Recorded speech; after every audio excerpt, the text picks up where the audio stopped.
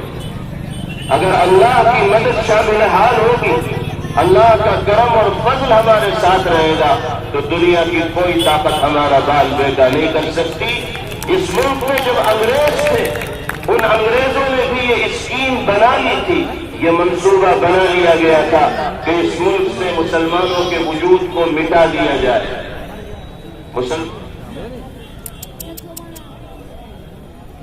اڑ گیا۔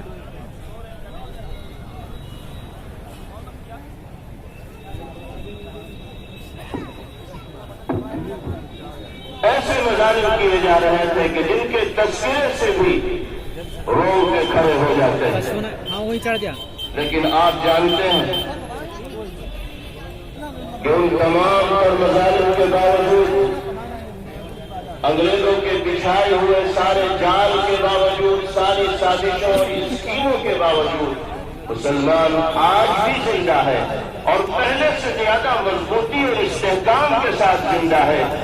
انشاءاللہ کل بھی اس ملک میں مسلمان زندہ رہے گا۔ مسلمان کا اس ملک کے ساتھ وہ اٹوٹ حصہ ہے کہ جس کو الگ نہیں کیا جا سکتا۔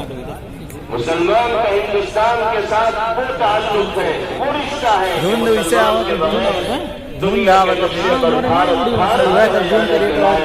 ہندوستان کہے جانے کے لائق۔ اس لیے ان سخت حالات میں بھی ہم قطعاً مایوس اور نا امید نہیں ہیں۔ اب تک جو سازشیں دشمنوں کی طرف سے ہوئی ہیں، اس سے 100 گنا زیادہ سازشیں بھی اگر ہمارے خلاف ہوں گی تو انشاءاللہ ہم زیر ہونے والے، شکست کھانے والے یا مایوسی کی طرف جانے والے نہیں ہیں۔ ہم پرامن جدوجہد کے راستے پر چل رہے ہیں اور آخری دم تک چلتے رہیں گے۔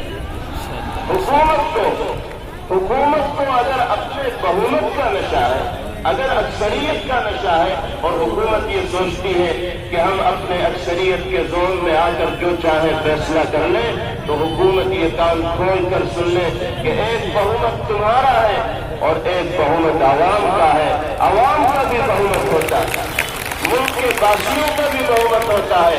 اگر حکومت کو اپنے بہومت پر نشہ ہے اور غرور ہے تو ہم یہ سمجھتے ہیں کہ عوام کی اکثریت جب حکومتی فیصلوں کے سامنے، حکومتی فیصلوں کے خلاف میدان عمل کے اندر آئے گی تو وہ ٹک نہیں پائے گی۔ اس لیے اس پرامن جدوجہد کو جو مختلف تنظیموں کی طرف سے، اسٹوڈنٹس یونین کی طرف سے، ماں اور بہنوں کی طرف سے اور ملک کے مختلف باشندوں کی طرف سے چلائی جا رہی ہے، ہمیں ان تمام تحریکوں کے ساتھ، مومنٹ کے ساتھ اظہار یکجہتی کرنا، ان کے شانہ بشانہ چل کر اس پرامن جدوجہد کو مزید طاقت و قوت عطا کرنی ہے، لیکن تشدد کے راستے کو نہیں اپنانا ہے، قانون کو ہاتھ میں نہیں لینا ہے، بلکہ ہر اعتبار سے پرامن جدوجہد کے راستے کو اختیار کرنا ہے۔